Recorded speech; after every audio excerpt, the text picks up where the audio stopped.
senhor presidente da Comissão de Constituição e Justiça e Cidadania do Senado, senador José Maranhão, eminentes senadoras, senadores, demais autoridades, senhoras e senhores profissionais da imprensa, colegas servidores e membros do Ministério Público Brasileiro. Expresso minha gratidão pelas palavras. Honra-me regressar ao Senado da República para me submeter a seu acurado exame que antecede a deliberação sobre minha recondução para um segundo mandato à frente da Procuradoria-Geral da República. Não pretendo cansá-los com uma longa exposição inicial, nem subtrair o tempo que devemos dedicar ao diálogo direto e às respostas aos questionamentos de Vossas Excelências. Mas não poderia deixar de dirigir-lhes algumas palavras, tanto de reconhecimento quanto de prestação de contas e, especialmente, algumas reflexões que me parecem imprescindíveis para o momento. Quando aqui estive, em 29 de agosto de 2013, ainda sem ter tido a honra de ocupar o cargo de Procurador-Geral da República, em contexto menos conturbado, mencionei os passos de minha vida pública e pessoal, de minha formação acadêmica, de meu caminhar no Ministério Público Federal, em parte, assumi alguns compromissos com o Senado Federal e com a sociedade brasileira, destacando o profissionalismo que deveria ser o tom da atuação do Gabinete do Procurador-Geral da República, o combate sem trégua à corrupção, o fortalecimento do diálogo com a sociedade e com o Parlamento, a transparência no andamento de processos e procedimentos da competência do PGR. Igualmente, me comprometi com o imperativo republicano da igualdade de tratamento de todos, em todos os aspectos, notadamente o político partidário. Assumi compromisso de prestar contas anualmente ao Parlamento com dados da atuação do Ministério Público, do Conselho Nacional do Ministério Público em seus campos de atuação. Compromisso que honrei ao remeter relatório pormenorizado a Vossas Excelências.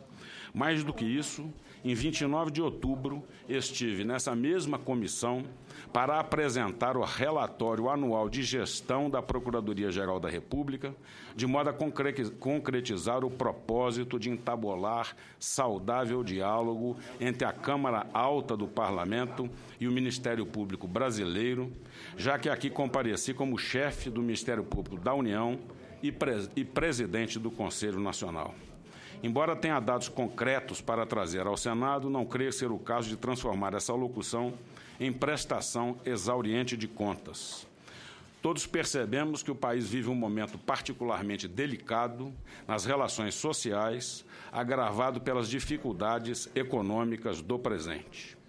A alta posição de Vossas Excelências, como senadores da República, permite-lhes divisar com mais clareza o panorama nacional.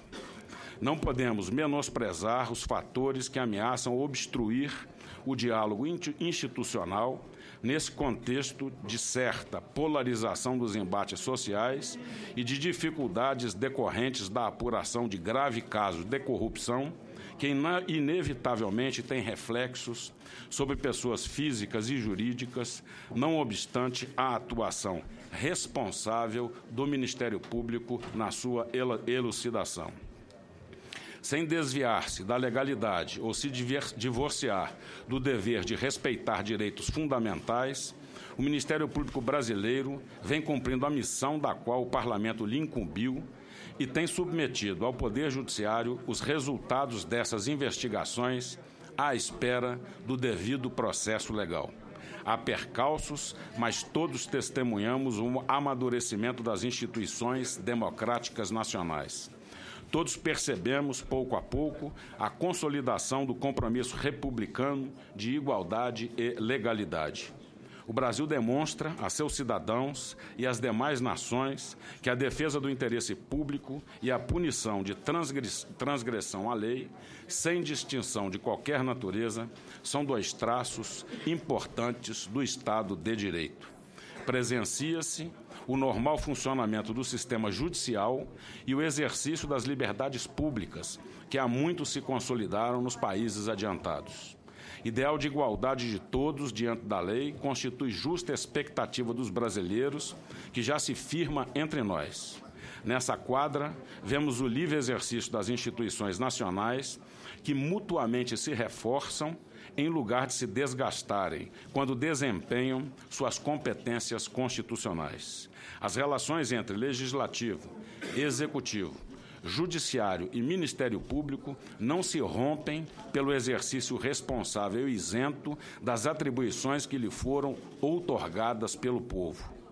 No campo de atuação do Ministério Público Federal, este momento, no qual fatos graves são investigados, é oportunidade para que o embate jurídico entre acusação e defesa se caracterize pela lealdade recíproca e pela consolidação de ideais éticos que são a base das sociedades democráticas, pluralistas e complexas como a sociedade brasileira. Jamais pretenderia o Ministério Público mostrar-se à sociedade como ente especial na estrutura do Estado, muito menos poderia desrespeitar o papel essencial exercido pelo Parlamento, pelo Executivo e pelo Judiciário para a realização do programa republicano. Tampouco pode o Ministério Público sonegar à sociedade os resultados de justa e profunda apuração de atos potencialmente ilícitos, cujos autores devem ser submetidos a julgamento pelo Judiciário, respeitando-se, de um lado, a presunção de inocência e, de outro, o princípio da publicidade. O Ministério Público não é o único ente estatal empenhado nessa caminhada. Ele tem a seu lado o Parlamento e o Executivo, dos quais aure sua legitimidade democrática, e o Judiciário, a cujo estrito controle submete as suas demandas. Todos somos responsáveis por nossos atos, nossos acertos e nossos erros. Não me excluo dessa regra, numa república ninguém pode fazê-lo, e creio firmemente que é a esse norte que devemos conduzir. Em 2013, quando aqui estive para ser sabatinado, ressaltei a importância da impessoalidade na atuação estatal e lembrei que a régua da justiça deve ser isonômica e sua força deve se impor a fortes e fracos, ricos e pobres, sem acepção de pessoas.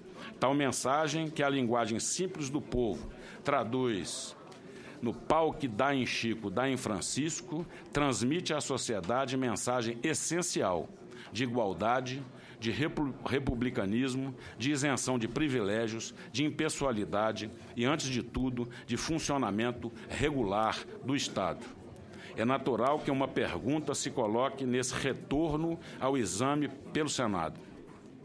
O que me motiva a pretender novo mandato de Procurador-Geral da República?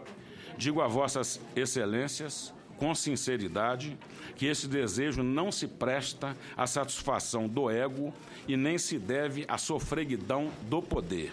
Francamente, não é isso que me move. Não é isso que me leva a submeter meu nome novamente ao Senado Federal. Venho aqui com a firme vontade de continuar a servir a minha nação no Ministério Público, que promotores e procuradores desempenhamos nos vastos rincões deste país. Venho aqui, após ter tido o reconhecimento de 799 colegas do Ministério Público Federal e ter sido indicado por Sua Excelência a Presidente da República, dentre os candidatos que formaram a lista tríplice de pretendentes à difícil posição do Procurador-Geral da República. Poucas pessoas podem ter a real noção do impacto pessoal que os últimos 2 anos trouxeram na minha vida, que acompanham o intenso exercício do cargo de chefe do MPU e sofrem comigo as penosas consequências desse munus, a minha família. Estejam certos, senhor presidente, excelências, que iniciamos importante processo de aperfeiçoamento do gabinete do Procurador-Geral da República, que permitiu transparência, enorme redução do estoque de processos que aguardavam manifestação, diálogo frequente e leal com o Legislativo, o Executivo e o Judiciário e o atendimento à sociedade civil. novos métodos de trabalho foram estabelecidos e aperfeiçoados, de modo que tenho a satisfação de lhes comunicar, em primeira mão, que o Gabinete do Procurador-Geral da República está prestes a receber, ainda nesse mês ou no começo do outro, certificação internacional de qualidade. A atuação do Conselho Nacional do Ministério Público ganhou em eficiência. A cooperação internacional do Ministério Público Federal atingiu novo patamar de respeito e efetividade no intercâmbio com nações estrangeiras e organismos internacionais em medidas que podem ser concretamente mensuradas. Tais avanços ainda demandam consolidação. Muito há por fazer para sedimentar programas e metas desenvolvidos em conjunto com meus colegas em busca de um Ministério Público que, sem isolacionismo ou autossuficiência, cumpra sua missão constitucional e contribua para o aprimoramento da administração pública e para a promoção da cidadania de forma sempre obediente à Constituição. Eis, eminentes senadores, de modo brevíssimo, os motivos que, com muita honra, trazem-me de novo ao percussiente exame do Parlamento. Ciente de que a missão de todo servidor público é aperfeiçoar sua atividade para mais bem atender a sociedade brasileira, que nos julgará por nossos erros e acertos e pela dignidade de nosso atuar, submeto-me à apreciação do Senado Federal. Muito obrigado, senhor presidente.